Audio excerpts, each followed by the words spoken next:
Folks, Andrew here, Go Pro Wrestling, standing next to none other than Bill DeMott, wrestling legendary superstar in WCW and WWE. Thank you for joining us. I got to figure out. I'm trying to figure out when I got to this legend status, but I like it. I accept it. I welcome it with open arms. I mean, you've done it all in professional wrestling. You know what? I'll ask this question: do you prefer to train or do you prefer to wrestle?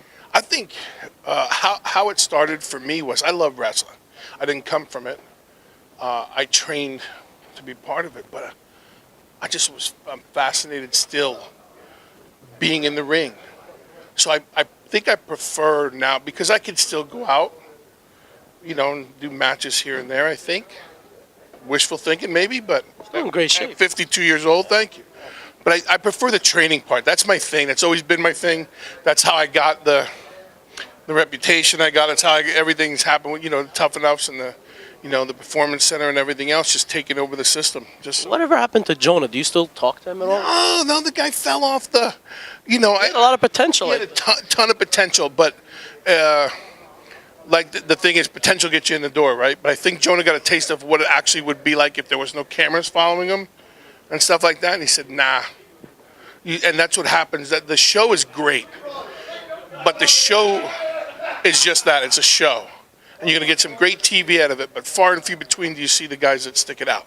But then you put them against, Johnny Impact, now he calls himself, and Big Gallows and The Miz is the perfect example, and all those guys who stick it out and the girls who stick it out and do it, they came in to do it.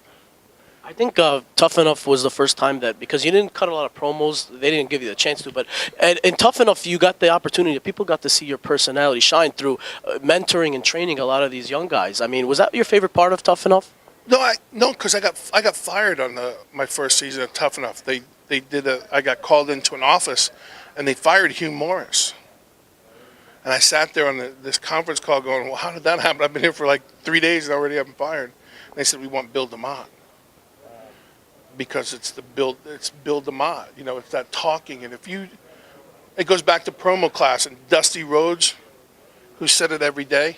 And it's got to be an extension of who you are. So in Tough Enough, I didn't cut promos. I was just Bill. You tape it. You got Al Snow, you got Bill DeMott all the time. You got Stone Cold, you got Bill DeMott all the time. And then you do what you want with it. But I think people got to see that and they went, whoa, where's that been? It's always there. You got a lot of unfair criticism online. I mean, if you like to clear the air, talk about what happened. I personally, I think it was a lot of unfair criticism, and I'll say it myself. You get in this day and age, I think you get tried in the court of public opinion, in social media and things like that. And I think I'd probably be more upset if it came from people that were in the know or in the business or part of it. But you open the door to fans and people who just get a follow or a like or a click or whatever it is, and people can say whatever they want. It doesn't have to be true. Do you consider yourself a bully? No, I don't. I put it to this: I've never. I just spent the day in a whole room with every age group. Men and women, boys and girls. I've been down that road myself. As a kid, you got bullied. I've never bullied anyone. The red light goes on. You're Bill DeMott. You're Bill DeMott, the character. I've said that always.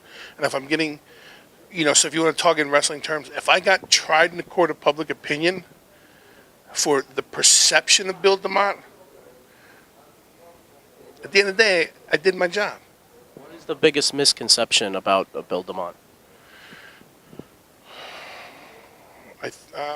I think for the not knowledgeable wrestling fan, this is where I'm going to get beat up again, right? Because you're saying something that's offends someone. Don't judge by what you heard or what you read. Stand in front. Take the seminars. I've been doing seminars for the almost 3 years I've been gone from WWE. How can a guy who has that reputation not be getting beat up still by people who come and get trained by the same guy doing the same thing? I'm a huge fan of social media because it can be used in the right way, but you're always going to lose in the court of public opinion. So I can't, and I don't think I should defend something that's not there. I think if you just add fuel to the fire, it just keeps going. So everybody got their 15 minutes. Some might say at my expense, but I'm good. We're here. We're talking. We're the Legends thing, doing signings and meeting fans. So it's all good with me. Can you talk about your foundation and what you're involved with currently? Yeah. So right around the same time I was done with wrestling, my family suffered a tragedy with my daughter. So we started the Keri Anne DeMott Foundation. Now I travel the country, speaking to high schools and universities and organizations. What is the foundation about? The base of the foundation, Keri Anne was killed by a multiple DUI offender. So I had to start doing my homework to figure out how does this happen? Because until it happens to you, you don't really think about that stuff. My daughter was going to change the world. It's my job as her father, as her coach, to make sure that she does that. So my wife and my oldest daughter, Casey, and my little boy, we started the foundation, and we tour. I speak to thousands of kids every month. I work with legislature now, and we're getting the DUI laws changed in Florida and then the nation. So we know it's an epidemic. But the foundation is based off of Keri Anne and drunk driving, but we do a lot more. We want these kids to know, like those two little boys over there, I want them to know about the decisions they make and how they affect others. How it comes back into wrestling, I tell my story. The decisions I make, how it affects others. The people on social media, the decision they make, and whether they realize or not, how many other people it affects, negative or positive. So the Keri Anne DeMott Foundation, picking up some steam, doing good things, and that's really what it's about. Wrestling is a great way to make a living. I've learned a lot. If I didn't do this for 28 years, I wouldn't be able to stand up in front of thousands of people every week and talk and do what we do. But I get to come out and hang out with, man, I sat next to Slick. It's so funny. You can't have knobs and sags in the same room and all these guys. And that's why I come back. People go, Bill DeMott's still around? Yeah. Somebody pick up the phone. You book me. I'll come and do the autographs. I do my seminars. But I love the fans. I love wrestling. It's all good. It's all good with me. And a lot of wrestling fans, they love you too, Yeah, Bill. and it's amazing to see this. Hear some of the stories of how you touch someone. When a 40-year-old man, although I don't like, he says, I remember you when I was in high school. I'm like, come on, dude. But when they come back and tell you a memory that you gave them,